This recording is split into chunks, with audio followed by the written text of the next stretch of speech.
సహజంగా రాజా లేకపోతే ఆనంద్ అని గుర్తుపడతారు. కదా. కృష్ణమూర్తి అనేది ఇంటి పేరు, because my father's a Tamilian, so తెలుగువాడిని కూడా కాదు.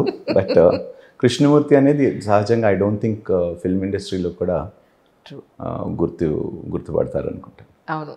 సో రాజానే మంచి కాఫీ లాంటి సినిమా అని అయిపోయింది కాఫీ రోజు. లేదండి, మీరు అలా అనొద్దు. ఇప్పటికీ అంత మంచి సినిమా మళ్ళీ రాలేదేమో అంటాను నేనైతే. ఏమో అండి, చాలా మంచి మూవీ. మీ కెరియర్లో మాలాంటి వాళ్ళ కోసం ఒక మంచి ప్లజెంట్ కూల్ మూవీ అంటే అదే. కానీ మీ వీడియోస్ చూసి నేను నిజంగా షాక్ అండి బాబు. ఎందుకండి? అసలు మీరేనా ఆ స్పీచెస్ ఇచ్చేది అనిపించింది నాకు. అంటే స్టార్టింగ్లో నేను షాక్ అయ్యాను. ఎందుకంటే ఇది ఊహించింది కాదు. అంటే ఏదో అనుకొని మనం కావాల్సిన ఏదో ఒక ప్రొఫెషన్గా ఎంచుకునేది అయితే ఇది కాదు. So it all happened so fast. And first of all నాకు తెలుగు కొంచెం ఇబ్బంది. అవునా? యా. అండ్ పర్వాలేదు, అయినా మీరు చక్కగా మాట్లాడుతున్నారు. లేదు, ఇప్పుడు పర్వాలేదండి. అంటే ఇనీషియల్ డేస్, ఎందుకంటే ఆ భాష ఏదైతే వాళ్ళు మాట్లాడతారో అది కొంచెం గ్రాంధికంగా ఉంటుంది. సో అది మనకి తెలుగులో కొలోకియల్ అయితే పర్వాలేదు, చాలా ఈజీగా ఉంటుంది. But it was initially a struggle for me, and but by God's grace. మీ గురించి తెలుసుకున్నప్పుడు, మీ వీడియోలు చూసినప్పుడు, మీ ఇంటర్వ్యూలు ప్రీవియస్ ఏవైతే ఉన్నాయో అవన్నీ చూసినప్పుడు అనిపించింది మీకు, ఐ థింక్ 13-14 ఏళ్ళప్పుడే మీరు ఏమంటారు పేరెంట్స్ని లాస్ అయ్యారని చెప్పి. 5 yearsకి మదరు, 14 yearsకి డాడ్. నేను 9th కంప్లీట్ చేసి 10th వెళ్ళినప్పుడు డాడీ చనిపోయారు. మీరు 3 పిల్లలు, 2 సిస్టర్స్ నేను. ఎస్. కానీ ఎవరు చూసారండి ఇప్పుడు? అక్క వాళ్ళేనండి. కానీ ఎందుకు పురుగుల మంది తాగేశారని ఉంది, నిజమేనా? అది చిన్నగా ఉన్నప్పుడు. యా. తర్వాత మళ్ళీ మీకు అలాంటి థాట్ ఎప్పుడు రాలేదు. అంటే థాట్స్ ఉండేవి, బట్ నెవర్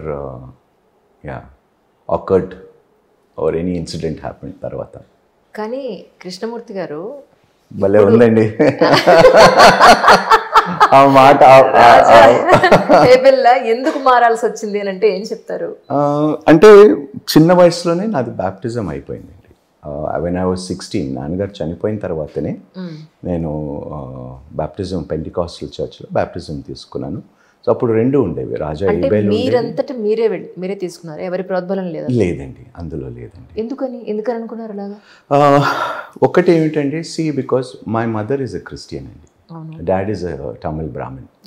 సో ఈ 2 వర్గాలకి వాళ్ళు, అంటే పద్ధతులు అలవాట్లకి వాళ్ళు చెందిన వారైనా కూడా, వాళ్ళు ఇష్టపడి పెళ్లి చేసుకున్నా కూడా ఫ్యామిలీస్ ఇష్టపడలేదండి.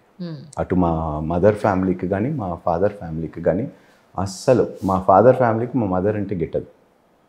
రాకపోకలు ఉండేవి అసలు చాలా తక్కువ అండి. అంటే I still remember few incidents అండి. ఇప్పుడు ఎందుకంటే మడి అనే ఆచారం మీకు తెలుసు, బ్రాహ్మణ్. సో అసలు గంటలు తరబడి మా అమ్మని మమ్మల్ని తలుపు బయట నిల్చోబెట్టేవారండి. ఇంట్లో కూడా వచ్చేవారు కాదు, ఎందుకంటే అపవిత్రం అయిపోతుంది ఇల్లు అనేది. అప్పట్లో నిజంగా అలా ఉండేదండి, ఇప్పుడు లేదండి. But we faced all that అండి. We faced all that.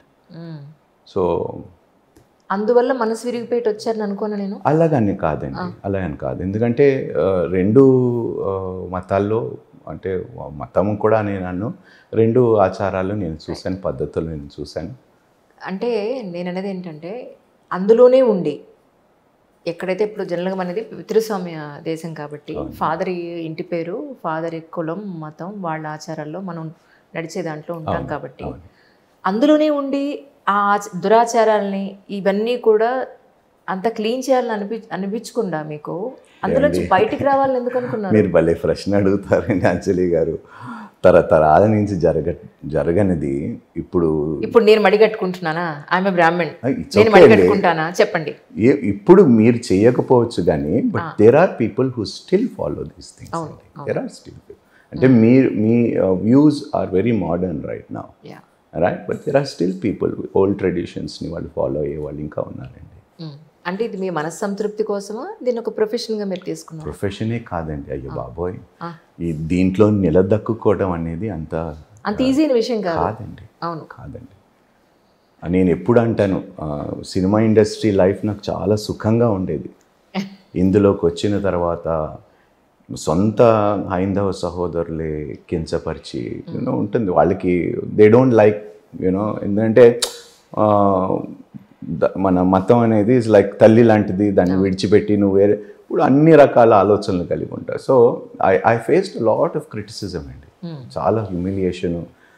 కొంతమంది అయితే భాష ఉచ్చారణ చాలా బాగుంటుంది వాళ్ళది, ఎందుకంటే సో ప్రాబ్లీ అది వాళ్ళ సంస్కారం, నేనేం చేయలేను. But I faced lot of difficulties అండి ఈ అంటే ఎలా అంటారు, అంటే మీ నాన్నగారు బ్రాహ్మణ అవ్వడం వల్ల మీరు ఇలాంటి ఫేస్ చేశాను అంటున్నారా? అలా అని కాదండి, బ్రాహ్మణ అంటున్నా అంటే నేను క్రిస్టియానిటీలోకి వచ్చిన తర్వాత the opposition that I faced from our Hindu community was very strong. అప్పటి వరకు రాజా ఏం చేసినా కూడా ప్రశ్నించేవాడు లేకపోయాడు. కేవలం నేను క్రిస్టియానిటీలోకి వస్తేనే ప్రశ్నించడం ప్రారంభించారు. వేలెత్తి చూపించటము, అమ్ముడిపోయాను, ప్రచారం చేయటము, తప్పుడు ప్రచారం చేయటం. I said that is my choice. నాకు ఏది నచ్చుతుందో అది నాకు స్వేచ్ఛ, వ్యక్తిగతంగా. దేశం ఇచ్చిన స్వేచ్ఛ కాదు, వ్యక్తిగతంగా భగవంతుడు ఇచ్చిన స్వేచ్ఛ. రైట్, నేను ఏది తీసుకుంటే మీకేమిటి ప్రాబ్లం అనేది. ఇంకా ఎంతమందితో మనం చెప్పుకున్నది ఉపయోగం లేదు. ట్రూ. అంటే మరి మీ లైవ్లీహుడ్ నిలవడానికి ఏం చేస్తున్నారు అని అంటే? ఓన్లీ మినిస్ట్రీ అండి, only ministry. I run church అండి, ముషీరాబాద్కి దగ్గరలో కావడిగూడ అనే ఒక ఏరియాలోని ఏసీటీసీ కాలేజ్లోని ఐ రన్ చర్చ్ అండి. So there are very wonderful people who support the ministry and we get proceeds from my programs. కానీ నేను చేసే టీవీ ప్రోగ్రామ్స్ కానీ ప్రసంగాల ద్వారా మాకు ప్రొసీడ్స్ పర్సనల్గా పంపిస్తూ ఉంటారు కొంతమంది. రైట్.